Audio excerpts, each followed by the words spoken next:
this was from the 1950. What happened in 1955? In 1955, the machines that we had made produced so much stuff so fast that we had to figure out a way to get it everywhere.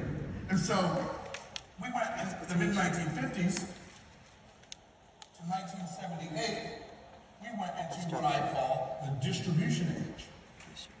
And in the distribution age, outlets equal wealth. Outlets equal wealth. And this, think about this. Chain stores, discount stores, malls, multi-level marketing, direct sales, infomercials, all of these different distribution methods were all created in a small window of time right here. Isn't that crazy? But the people in the industrial age, more people became wealthy in the industrial age than ever became wealthy here. More people became wealthy in the distribution age than ever became wealthy in the industrial age. And they became wealthy faster. Sam Walton was so rich when he died. He was like 5 times richer than Bill Gates. When Sam Walton died and left his wealth to his heirs, Bill Gates passed him and became the richest person in the world. But his wife and his children became the 2nd, 3rd, 4th, 5th, and 6th wealthiest people in the world. Because, here's why. Because Sam Walton did not earn his living and build his business in the past. He built his business in the economic era in which he lived. If you were fortunate enough to build a business in an era while that era existed, you probably built a lot of wealth and can now continue to sustain that wealth. But I'm not going to go start a manufacturing company. Why? We are no longer in the industrial age. Is what I'm saying resonating at all? Okay, so then we went 1978. What was invented in 1978, y'all? The personal computer. So in 1978 to 1994, we went into the technology age. And in the technology age, oh, I put that in the wrong place. We must do something. In the technology age, right now. what I call tech, hyphen no, hyphen how, equal what? And in the technology age, we saw these kids. They were in their 20s on the cover of Time magazine, on the cover of Forbes, and they were billionaires in their 20s. Like, what is it? And if you remember, some of us are old enough to remember, if you graduated from high school around the late 80s, everybody wanted to go to school and be a computer programmer. Do y'all remember that?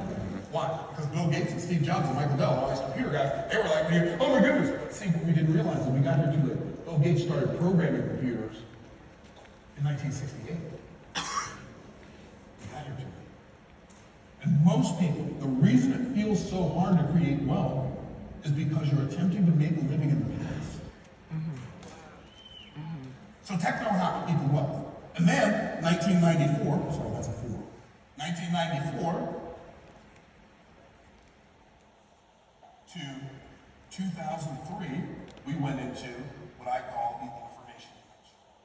Now, the information age was so strange when it began. The information age was so strange. It was the first economic era in human history where you didn't have to own something to create wealth. It was the people who controlled, they controlled the flow of information. Those are people on the wall. I have friends who in 1994 to 2003, they were making hundreds of thousands of dollars a month putting up Google AdSense pages. Or they just had, the website, all it had was a bunch of affiliate links from Google. And every time somebody clicked on a link, they would get paid. They would optimize a one-page website. All it had was links to other pages, and those links were ads, and they made hundreds of thousands of dollars a month. What happened in 2003? Well, 2003 was a very fun era. This lasted from 2003 to 2008. This is what I call the techno-info edutainment age. Techno-info edutainment age. What does that mean?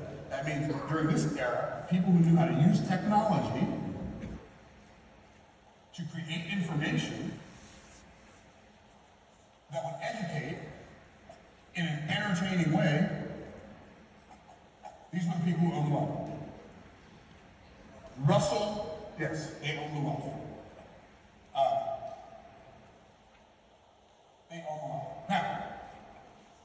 Simmons became a billionaire in the techno-info engineering. Why? Because he made his fortune in the era in which he lived.